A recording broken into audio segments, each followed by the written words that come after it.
bones first, okay? So what's this bone right here? Frontal. Frontal. Let me turn it this way. Frontal. What about these two? Parietal. Okay. Then notice this bone here on the side is the Temporal. temporal. Notice it extends all the way out to here. Same over here. Right, temporal out to here. And then this one in the back right here is the Occipital. occipital. Okay, now sticking with the front, we have these two small rectangular bones right here. Anybody know that one? Nasal. Nasal bone. Notice also on the medial anterior aspect of the eye orbit, if you look, there's a little rectangular bone right there. That's your lacrimal bone. All right? Can you point to it? Now, lacrimal bone is right here. Okay? Mm-hmm. Now, the next two, well, actually, let me skip those two and get this a little easier stuff. So, this bone in the front part of the face Maxilla. is the maxilla. Okay, that's maxilla. Then you notice here the maxilla kind of goes all the way out to here. And then we have this bone right here. This is the zygomatic, sometimes known as the cheekbone.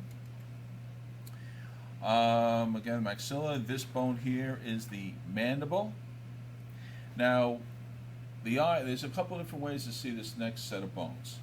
So, if I go into the eye orbit and I'm pressing up against the medial wall on either side, behind the lacrimal bone, that's going to be the ethmoid.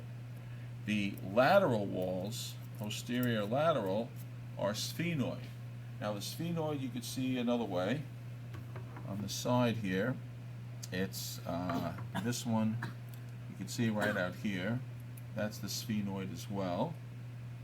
But if we open this up, take a look at it this way, notice we have it's very long. It goes all the way around here, around to here, all the way over there. This is the sphenoid here. It kind of has like wings, like a bat shape to it. And then notice right here, we have this little sort of rectangular area. It's got all these little holes or foramina, and this little crest right here. That's the ethmoid bone from that angle, okay? So sphenoid, big one shaped like a bat. Ethmoid has all those little holes. That's actually where the nerves for the for olfaction go through. Okay, and then under this way, we have one bone called the vomer. You can see it's right here. I don't know what that number that is. I can't read it. Is it 11 maybe? I can't really see that. All right, that's the vomer. And then if you go inside the nose, you have this plate separating the left and right hand sides. That's our perpendicular plate. Okay, everyone good on that part? All right. The next thing on the list is the foramina. Foramen means hole. So the first thing though is I used to give the supraorbital foramina.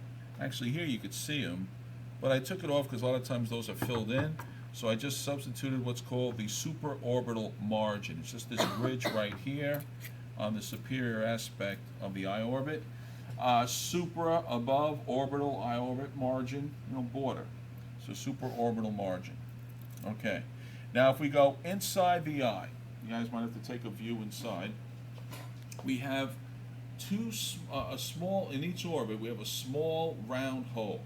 Okay, it's medial, posterior, small round hole, and that's the optic canal, all right, or optic foramen. What did I give you guys? Canal or foramen? I forget which.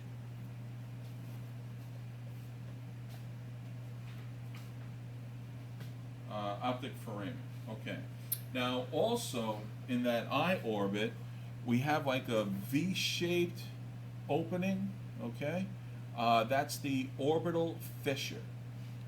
It's inside the eye orbit. Take a look at that. Yeah, can you point it out? Say again? Can you point it out? Well, let's see. Okay, right now, this is in the optic the orbital fissure. And again, it has sort of like a V shape to it. Are we getting it? Are you directing, Jonathan? Yeah. Okay, he's a director. All right, and then further back, very small, the round optic foramen. All right. Now, by the way, I'm taking off one of these, the lacrimal foramen. I'm just going to take that off because it gets filled in all the time. Okay, now other foramen to worry about. Beneath the eye orbits on either side. Here's one here. Here's the other one here. That's beneath the eye, infraorbital foramen. Okay. Then on the jaw, the mandible here, on either side we have these two small holes. That's your mental foramen. Okay. All right. So then on the side of the temporal bone, we have the external auditory meatus right here. And then from there we now go to the inferior view. Now, one of the things about identifying any structures, I usually like to find a place I definitely know it's this, and then I kind of map myself away from there. So the first obvious one is right here. That's your foramen magnum. But then it's getting a little head, but if you notice, there are these holes, well, there we go, on the side or the lateral walls. Okay, right through there. Another one is right through here. Those are your hypoglossal canals. Okay, hypoglossal canals. Now, going further, we have the foramen mag.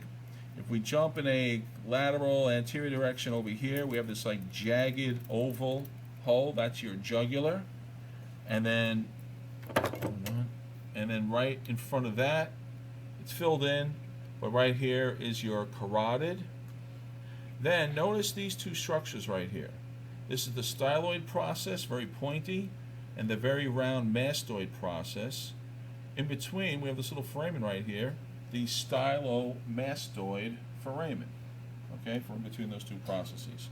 So, all together, foramen magnum, hypoglossal canals, jugular, carotid, stylomastoid foramen. Then we have the mastoid process, the styloid process. You know, it's the same on both sides. Now notice this flat part right here on the anterior lateral aspects of foramen mag. Those are your occipital condyles. Now going further, we have these next three holes right here of foramen. So this big guy right here is lacerum. This oval one is foramen ovale. And then that little guy right there is spinosum foramen. Okay? Other things that we have to be aware of, the roof of the mouth is the palatine process. We have here, guys, we have this bump on the back of the back of the head or on the occipital bone. Everyone feel the bump on the back of your head? That's your external occipital protuberance. Protuberance is a bump, right? Okay, other things we have to worry about. Let me just check the list, make sure we got all of that. Okay. Like 9 minutes on this thing. Styloid temporal. Okay, we'll get that in a second. Palatine. Okay, we got everything except for one more thing. This one's there's a trick to this one. If you notice, we have the zygomatic bone here, and we have the temporal bone here. But we have processes associated with these two. So right here, if I said name the bone, it'd be zygomatic bone. But if I say name the process, it's which process? It's the temporal process of the zygomatic bone. Then over here I have the temporal bone. And if it's this whole thing. But if I'm pointing right here and I say name the process, it's the zygomatic process of the temporal bone. So they're opposites. Temporal process of zygomatic bone, zygomatic process of temporal bone. Okay? I think that's everything. Oh, the sutures. I knew there was something. Okay, sutures again are fibrous joints that separate or unite, let's say, one bone with another. Other way across it. Am I doing it backwards? Okay. A good way to remember this is to memorize which bones are being united by these sutures. So first we have this sort of C-shaped one right here, uniting the frontal with the two parietals. Anyone know which this one is? That's the coronal. The coronal suture. Then we have this one going right down the middle, uniting the two parietals. That's the sagittal suture. Oh, this one. Yeah. Sagittal suture, coronal suture. Then on the side, has like a funny wiggly shape over here, and then kind of gets round. This is the squamous suture, separating temporal from parietal. And then in the back, oh, jeez, losing our head. Okay, back here, again, it's kind of like a squiggly line, goes all the way around this way, separating the two parietals from the occipital. This is your lambdoid suture, back here. Let me see if I missed anything. I think we got it all. Sagittal sutures. Yep, that's everything. Okay, so that's our skull.